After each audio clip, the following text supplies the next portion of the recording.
Joker was definitely one of my favorite movies I've seen in recent history.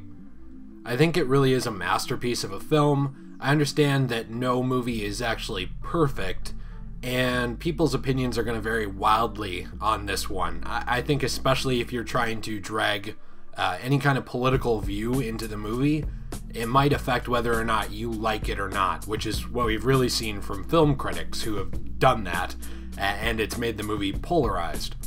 But despite that, the movie has made a phenomenal amount of money at the global box office. It's projected to make over $700 million. I wouldn't personally be surprised if it got around $750 million by the end of its run. It's just done amazing work at the box office, with all the controversies really boosting its sales and helping the movie because people are tired of being told what to do. Now, because of all this, I just thought it was interesting that The Hollywood Reporter, along with a couple of other sites, have recently published some reports about not only the Todd Phillips Joaquin Phoenix movie, but also about how it was connected to Jared Leto and how it was connected to Warner Brothers in terms of not wanting this movie to be made.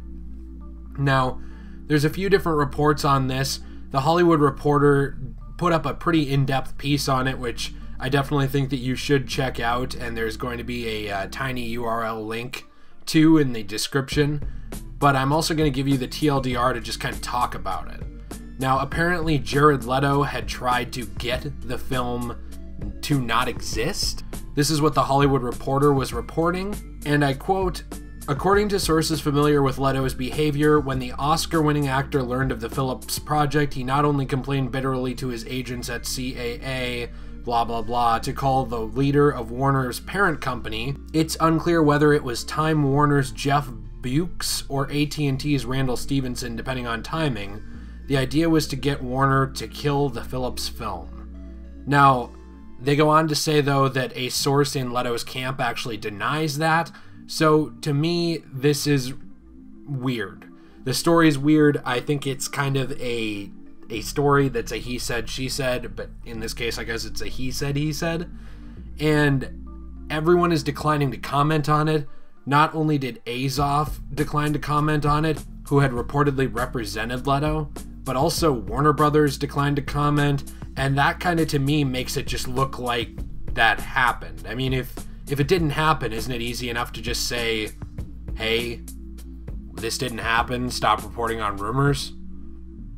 I mean, that's a pretty easy one. That's a pretty easy fix. You don't really need to go into details. Just say, hey, that didn't happen, that's a lie. The end. Shut it down. But nobody did that. So it seems that Leto was unhappy over the film, at least from what we're getting in the media. You know, on that end, I don't blame him that he wanted to be the Joker. He did not really get a super fair run in the Suicide Squad. Now, don't get me wrong, I think his Joker was terrible in Suicide Squad, but he was also only in the film, 15 minutes? We didn't really get to see him at all, and the writing was just awful in the movie in general, so I don't think that really had anything to do with him, but it appears that it made the studio lose interest in his Joker.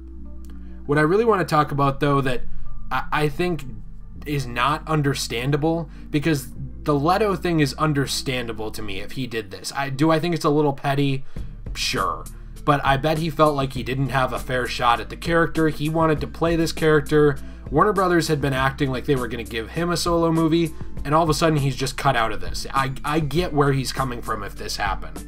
What I don't get is Warner Brothers' behavior, because there were other reports from Screen Rant and The Hollywood Reporter about Joker's small budget, and that was that it was actually designed to partially prevent the film from being made.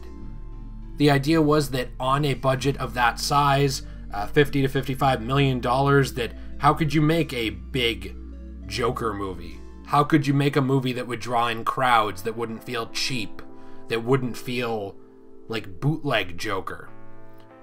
Now, I think that apparently Warner Brothers has forgotten that small budgets can yield amazing films. I mean, look at every horror movie smash success, I don't know, ever in cinema. And the fact that pretty much all of them have started out as low budget films or mediocre budget films below $100 million, that still usually have special effects in them and bring everybody in and make hundreds of millions of dollars. You want an example of this, by the way, and I'm not saying it's a good film. Go look at Paranormal Activity. Those films were a shoestring budget. Guess what they did? Made millions of dollars. Budget does not mean you cannot make a good movie. Yeah, you can't make Avengers Endgame on a $50 million budget, but not everything has to be that to triple, quadruple, sextuple, nice word, the profits. It just doesn't have to be. And I think some of these studios have really lost faith in that and understanding in that budget aspect of it.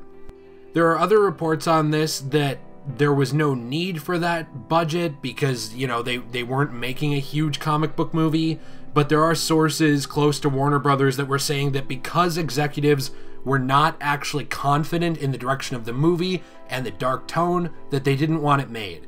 So the easiest way to do that, instead of telling Todd Phillips to piss off, from what I'm understanding, was to give him a $55 million budget and say, okay, yeah, here you go, deal with it. And Todd Phillips was like, okay, sweet, and made the movie. And guess what? It's one of the best movies to come out in years. Now, I think that subjectively, there's going to be a lot of people that don't enjoy this movie. If you don't like slower movies with a slower build, guess what? Probably not a movie for you.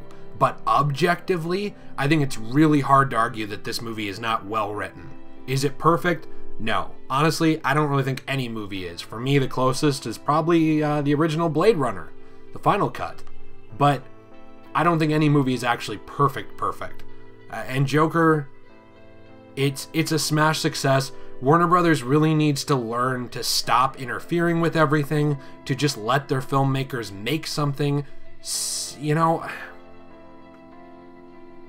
honestly, ever since the Justice League blunder and getting so involved in Zack Snyder's vision for the DCEU that they completely derailed it, I've been getting really sick of Warner Brothers doing this kind of thing. I love the company as far as what they put out into the world. A lot of it's amazing, but I really don't think the executives of the company fully understand how money making in movies works. I think they look at the math of things and they think, oh, well, you know, if we just tweak these factors, it'll be perfect. And they don't look at the artistic side of things and the fact that really, if you have an amazingly artistic movie like Joker, you're going to get butts in the seats anyways. So everyone, let me know what you think in the comments down below. Did you see Joker? What was your opinion on the movie? Are you interested in it? And what do you think about Warner Brothers and their sort of interference tactics with a lot of their movies that they've been doing, in my opinion, really since BVS had issues at the box office? Let me know what you're thinking in the comments down below, and I'll talk to you again real soon. Have a great day. You're all awesome, and I appreciate you very, very much. Good night.